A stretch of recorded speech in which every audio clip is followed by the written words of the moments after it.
आप सभी लोगों का हार्दिक स्वागत और अभिनंदन है आपके अपने यूट्यूब चैनल डीजे सर पर। साइंस सीरीज का जो सेकंड पार्ट यहाँ है यह भी बहुत ही मोस्ट इंपॉर्टेंट है और जब तक मोस्ट इंपॉर्टेंट प्रश्नों की श्रृंखला नहीं समाप्त हो जाती साइंस की तब तक आपको ऐसे ही पार्ट मिलते रहेंगे मोस्ट इंपॉर्टेंट। तो इसलिए आप लोग चैनल से जुड़े ताकि आप तक ये जो इम्पोर्टेंट सीरीज है मिल सके। चलिए देखते हैं हम लोग इंपॉर्टेंट सीरीज की श्रृंखला में जो पहला प्रश्न हम लोग का शामिल किया गया है, किस शैवाल से आयोडीन प्राप्त होता है। पहला प्रश्न हम लोग का है तो इसका जो राइट आंसर हो जाएगा लेमिनेरिया, यानी लेमिनेरिया से क्या होता है, आयोडीन प्राप्त होता है। सेकंड प्रश्न की ओर बढ़ते हैं, मानव रक्त में ऑक्सीजन का परिवहन करता है। तो जो ऑक्सीजन का परिवहन करने का काम कर है वो लाल रक्त कणिकाओं का है, जिसे हम लोग रेड ब्लड सेल भी कहते हैं। तो मानव शरीर के अंदर जो आरबीसी होता है वही ऑक्सीजन का परिवहन करता है। बढ़ते हैं तीसरे प्रश्न की ओर। तो जो तीसरा प्रश्न हम लोग का है, वसा में घुलनशील विटामिन है। तो बताया गया था जल में घुलनशील और साथ ही साथ वसा में, तो जल की बात जब किया गया था तो बी और सी की बात किया गया था। वसा की अगर बात किया जाए तो ए डी ई और के जो होते हैं यह वसा में घुलनशील विटामिन है। आप अगर इसको ट्रिक रूप में याद रखना है तो के ई डी ए के रूप में याद रखिएगा, कभी नहीं भूलेंगे, क्योंकि कीड़ा जो है वसा में घुलनशील है। तो ये ऐसे आपको ये याद रहेगा। बढ़ते हैं चौथे प्रश्न की ओर, कि चौथा प्रश्न बहुत ही मोस्ट इंपॉर्टेंट है क्योंकि बॉक्साइट के उत्पादन में भी हम लोग का देश अच्छे खासे पायदान पर है। तो एल्युमिनियम का प्रमुख अयस्क, और एल्युमिनियम की जो सबसे ज़्यादा मात्रा में जो अयस्क मिलता भी है तो वो बॉक्साइट ही मिलता है। और ये बहुत ही इंपॉर्टेंट प्रश्न है, एल्युमिनियम का प्रमुख अयस्क क्या है, बॉक्साइट है। बढ़ते हैं पाँचवें प्रश्न की ओर, दूध से दही के रूप में जमने का कारण क्या है। तो यह जो कारण है लैक्टोबैसिलस है। तो ये जो होता है दूध से दही जमने के कारण के रूप में ये बहुत ही महत्वपूर्ण है। ऐसे ये क्या होता है, दूध जो होता है वो दही में परिवर्तित हो जाता है। इंपॉर्टेंट प्रश्नों की श्रृंखला हम लोग आगे बढ़ते हैं। जो छठवां हम लोग का प्रश्न है, मानव नेत्र पर बना प्रतिबिंब होता है। तो ये जो होता है वास्तविक होता है और साथ ही साथ उल्टा बनता है, यानी मानव नेत्र पर जो भी प्रतिबिंब बनता है वो वास्तविक होता है और साथ ही साथ क्या होता है, उल्टा होता है। लेकिन जो हम लोग की जो नर्वस सिस्टम है तो यहाँ पर वो क्या करता है, मस्तिष्क जो है उसको सीधे रूप में इमेज बनाकर हम लोग को देता है। नहीं तो वास्तव में देखा जाए तो मानव नेत्र पर जो होता है सदैव वास्तविक एवं उल्टा प्रतिबिंब बनता है। तो यानी उल्टा प्रतिबिंब बनता है, लेकिन मतलब ये जो सेंसर की वजह से हम लोग सीधे देखते हैं, यानी मस्तिष्क हम लोग को प्रतिबिंब को सीधा करके दिखाता है। सातवां प्रश्न है, दूध की शुद्धता मापी जाती है। तो दूध की शुद्धता मापने को हम लोग जो यंत्र है उसको हम लैक्टोमीटर में नापते हैं। ये बहुत ही मोस्ट इंपॉर्टेंट प्रश्न है आपके, जब भी अगर साइंस के प्रश्न शामिल किए जाएंगे तो इन प्रश्नों को छोड़ा ही नहीं जाएगा। तो दूध की शुद्धता किसमें मापी जाती है, लैक्टोमीटर से नापते हैं। आठवां प्रश्न है, ध्वनि के शोरगुल का मापन जो होता है वह डेसिबल में किया जाता है। तो डेसिबल में ध्वनि की शोरगुल को हम लोग मापते हैं कि इतना डेसिबल है, ज़्यादा उच्च ध्वनि है, कम ध्वनि है, तो डेसिबल में ही उसका मापन किया जाता है। नवां प्रश्न है, माइक्रोफोन का आविष्कार किसने किया। तो माइक्रोफोन का जो आविष्कारक है उनका नाम जो है ग्राहम बेल है।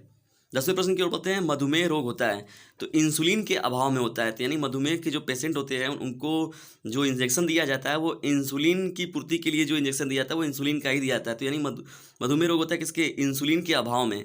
तो बाद में क्या होता है, इन रोगों से बचने के लिए इंसुलिन का इंजेक्शन दिया ताकि उनके अंदर जो इंसुलिन का अभाव है उसकी पूर्ति की जा सके।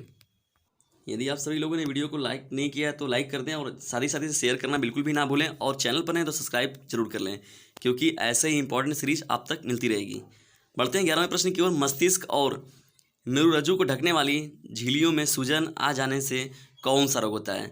तो इसका जो नाम है मेनिंजाइटिस है। तो यानी मेनिंजाइटिस नाम का रोग हो जाता है। बढ़ते हैं 12वें प्रश्न की ओर, अस्थियों का अध्ययन कहलाता है, यानी हड्डियों का अध्ययन हम लोग बात करें या तो अस्थियों की बात की जाए तो इसका अगर हम लोग जो स्टडी आप बोन्स होता है, हड्डियों का अध्ययन या अस्थियों का अध्ययन जो होता है उसको हम लोग ऑस्टियोलॉजी कहते हैं। तो अक्सर ये होता है कि इसका अध्ययन क्या होगा, इसका अध्ययन क्या होगा, तो ये प्रश्न आपका एक पूछता ही जाता है हमेशा एग्जाम में। तो अस्थियों का जो अध्ययन होता है वो ऑस्टियोलॉजी कहलाता है। 13वां जो प्रश्न है, अंतरिक्ष यात्री को अंतरिक्ष लगता है तो उसे जो अंतरिक्ष यात्री जो रहता है वो अंतरिक्ष में रहता है तो उसको अंतरिक्ष कैसा दिखाई देता है, काला दिखाई देता है। ये बहुत ही महत्वपूर्ण प्रश्न है। 14वां जो प्रश्न हम लोग, खून की कमी को कहा जाता है। तो यानी खून के कमी से जो होने वाला रोग है उसे हम लोग एनीमिया कहते हैं, या तो खून की अगर कमी हो जाती है तो उसे हम लोग एनीमिया नाम देते हैं कि इनको एनीमिया हो गया है। 15वां प्रश्न हम लोग का, डायनामाइट में मुख्य रूप से पाया जाता है। तो डायनामाइट जो है एक बहुत बड़ा विस्फोटक है, तो इसमें जो मुख्य रूप से पाया जाने वाला पदार्थ होता है नाइट्रोग्लिसरीन होता है। तो नाइट्रोग्लिसरीन जो होता है यही मुख्य रूप से पाया जाता है किसमें, डायनामाइट में। डायनामाइट क्या है, बहुत ही बड़ा विस्फोटक पदार्थ है। बढ़ते हैं हम लोग 16वें प्रश्न की ओर, नींबू में पाया जाने वाला जो अम्ल है उसे हम लोग क्या कहते हैं, साइट्रिक अम्ल। तो ये कहा जाता है कि इस पदार्थ में कौन सा अम्ल पाया जाता है या तो इस पदार्थ का कितना पीएच मान होता है। ये दोनों जो बातें हैं ये बहुत ही मोस्ट इंपॉर्टेंट है क्योंकि कितना इसका पीएच मान है और साथ ही साथ इसमें कौन सा अम्ल पाया जाता है। ये प्रश्न की श्रृंखला बहुत ही इंपॉर्टेंट होती है। तो मैंने यहाँ पर शामिल किया हुआ है, नींबू में पाया जाने वाला जो पदार्थ है वो क्या है, तो कौन सा अम्ल है उसमें, तो साइट्रिक अम्ल होता है।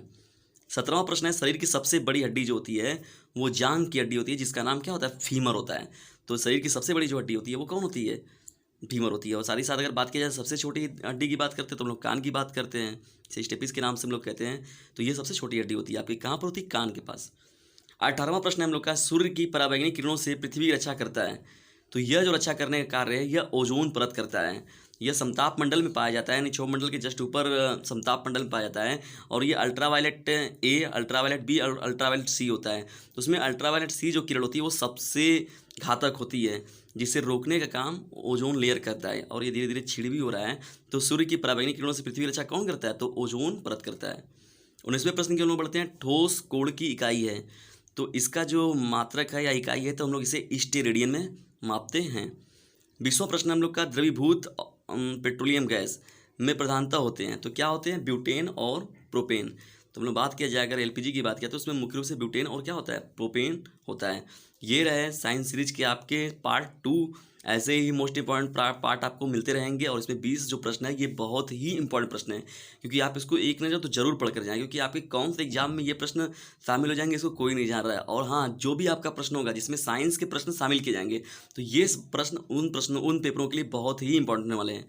यदि वीडियो आपको पसंद आता है तो इसे लाइक करें, शेयर करें, और चैनल पर नए हैं तो सब्सक्राइब करना बिल्कुल भी ना भूलें। Thanks for watching this video.